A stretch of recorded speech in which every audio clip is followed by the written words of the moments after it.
Halo teman-teman semuanya, selamat datang kembali ke alur cerita novel Against the Sky Supreme. Ini adalah spoiler alur cerita yang diambil dari novelnya, karena saat video ini dirilis, animasinya belum tayang. Jadi mohon maaf kalau narasinya berbeda dengan videonya. Ini alur novel, bukan alur film. Sebelum itu, bagi kalian yang belum subscribe channel ini, subscribe ya. Dan jangan lupa untuk like videonya. Oke, langsung saja kita mulai spoilernya. Di part sebelumnya, kompetisi belum dimulai, tapi keadaan sudah memanas. Wuhong dan Subing yang bersih tegang dilerai oleh kedatangan Swansong. Swansong lalu mulai mendengar duduk persoalannya dari Wuhong dan Tan Yun. Tapi Wuhong yang memotong penjelasan Tan Yun segera ditegur oleh Swansong. Dan inilah part selanjutnya. Wuhong yang ditegur langsung terdiam. Tan Yun kembali melanjutkan. Tan Yun berkata bahwa dia dan Meng Yi adalah tunangan dan Meng Yi adalah murid langsung dari Wuhong. Tapi Wuhong memberikan pil mimpi pada putranya, Wu Feixiong, dan menyuruh anaknya itu untuk menodai Meng Yi agar menjadi miliknya. Sebagai seorang kepala divisi dan juga guru Meng Yi, itu merupakan perbuatan tercela. Wuhong selayaknya penyakit bagi sekte suci. Wuhong yang mendengar ini terkejut dan keringat seukuran jagung mengalir di sekujur tubuhnya. Dia berpikir hanya dia dan putranya yang tahu masalah ini. Dia tidak menyangka Tan Yun akhirnya mengetahui itu. Swansong menegaskan jika hal itu benar, maka dia tidak akan mentolerirnya. Wuhong segera membela diri. Dia membantah semua tuduhan Tan Yun. Dia mengatakan Tan Yun sengaja menjebaknya, karena yang dia tahu hanyalah Tan Yun yang telah menghancurkan kultivasi anaknya tanpa alasan yang jelas.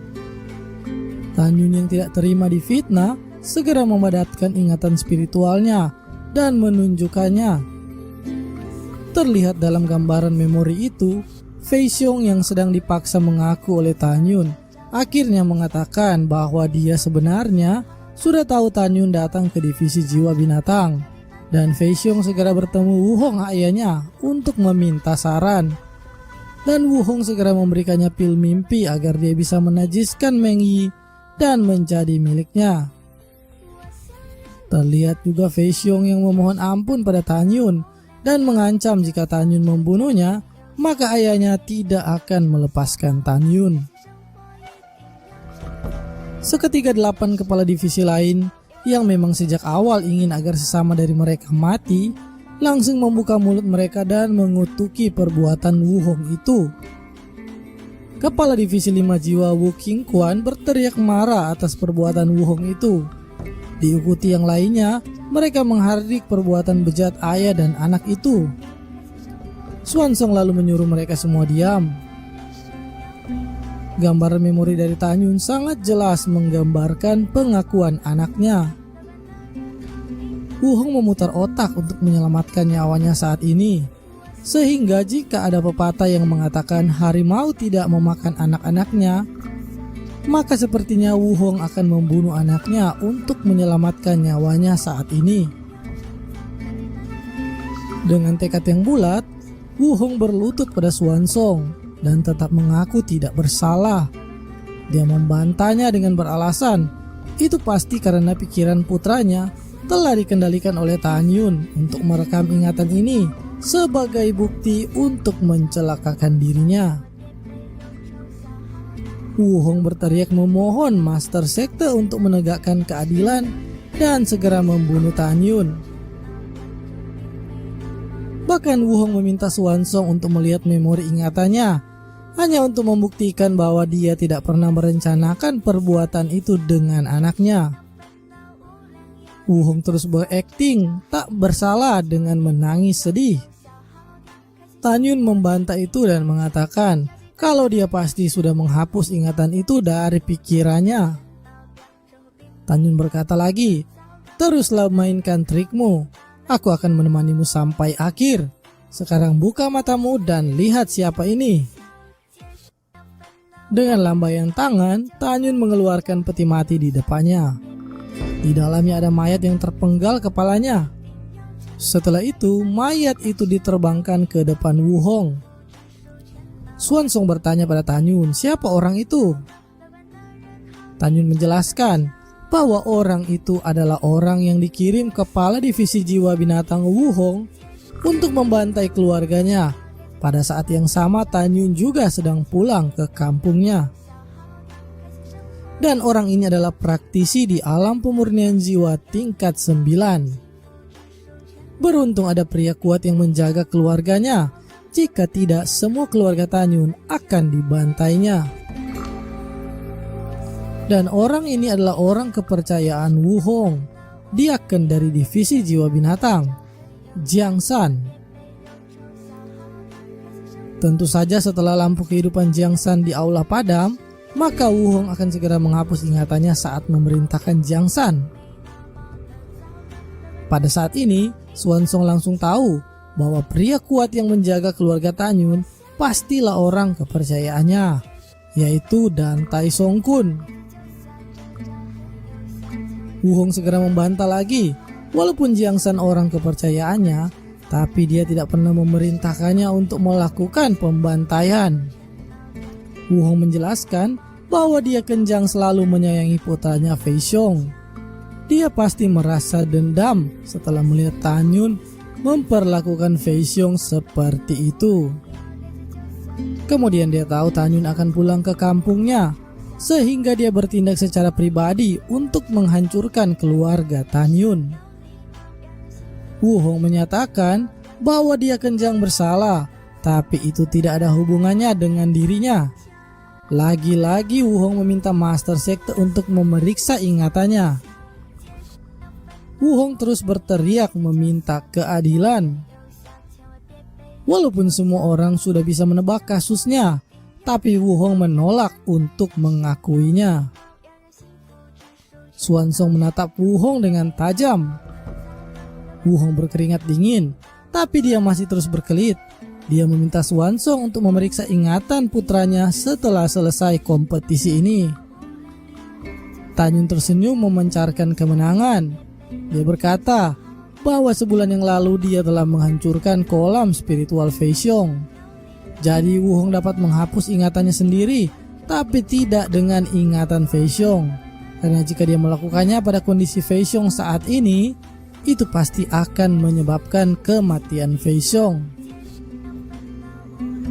Jadi Tanyun meminta untuk memanggil Fei Xiong sekarang juga. Karena jika menunggu selesai kompetisi, takutnya Wu Hong akan membunuh Fei Xiong untuk menghilangkan bukti. Wu Hong yang mendengar ini hatinya ciut. Dia merasa Tanyun begitu pandai dalam melakukan sesuatu. Dia tahu kalau dia membawa Fei Xiong maka dia pasti ketahuan. Sehingga dia beralasan bahwa dia juga ingin membawa anaknya itu ke sini. Tapi dalam keadaan Fei Xiong saat ini, dia pasti tidak akan sanggup sampai di sini dan akan mati di tengah jalan. Xuanzong yang sudah tahu yang sebenarnya melambaikan tangan sebagai isyarat agar Wu Hong menutup mulutnya. Dia lalu memberikan ultimatum terakhir pada Wu Hong. Karena melihat dedikasinya pada sekte, maka Xuanzong ingin memberikannya kesempatan.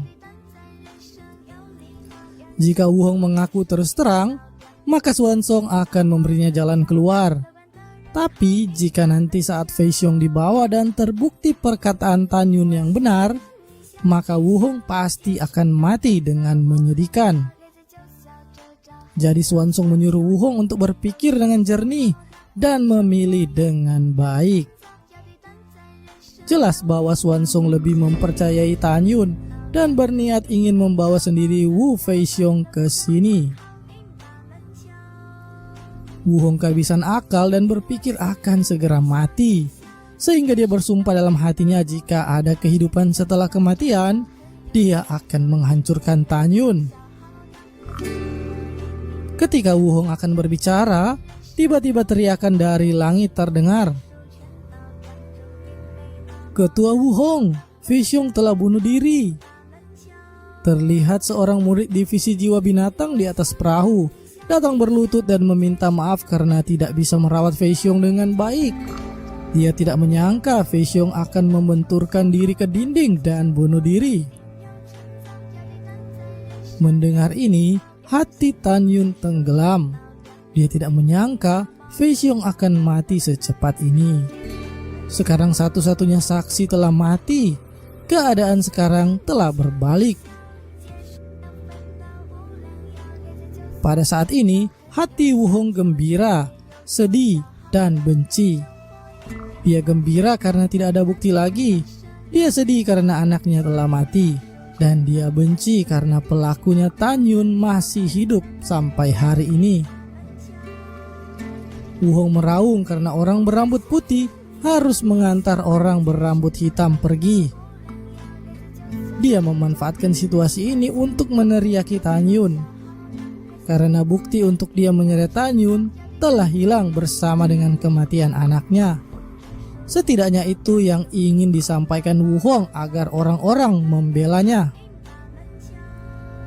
Semua orang juga menyadari, sekalipun perkataan Tan Yun benar, tapi kali ini dia sudah tidak punya bukti lagi.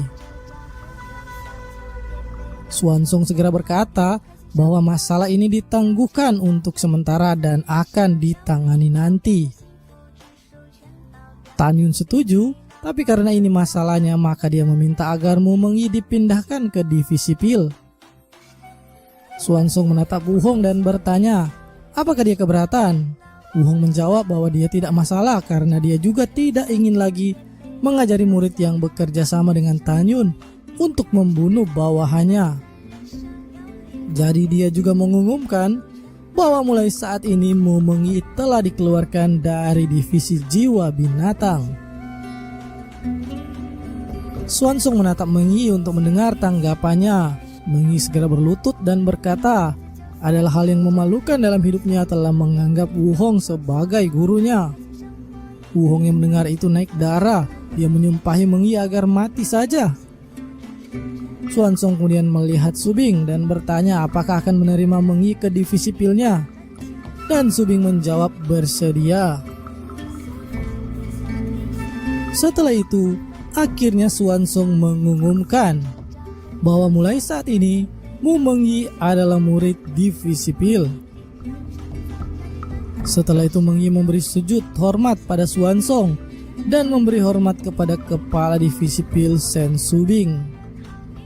Xuanzong lalu mendesak agar kompetisi segera dimulai. Semua tetua kembali menempati tempat duduknya. Wu Hong sendiri mengumpat dalam hatinya bahwa Tan Yun, Mengyi, dan King Feng akan mendapatkan balasan darinya. Xuanzong juga mengumumkan bahwa hadiah kali ini akan ditingkatkan.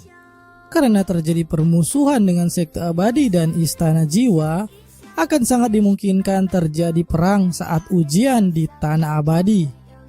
Sehingga setiap utusan murid ke tanah abadi akan dipersenjatai artefak berharga sebagai senjatanya.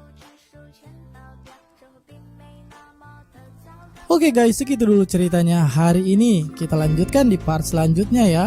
Terima kasih sudah meluangkan waktu untuk terus mengikuti channel ini. Jangan lupa subscribe dan like videonya. Bye!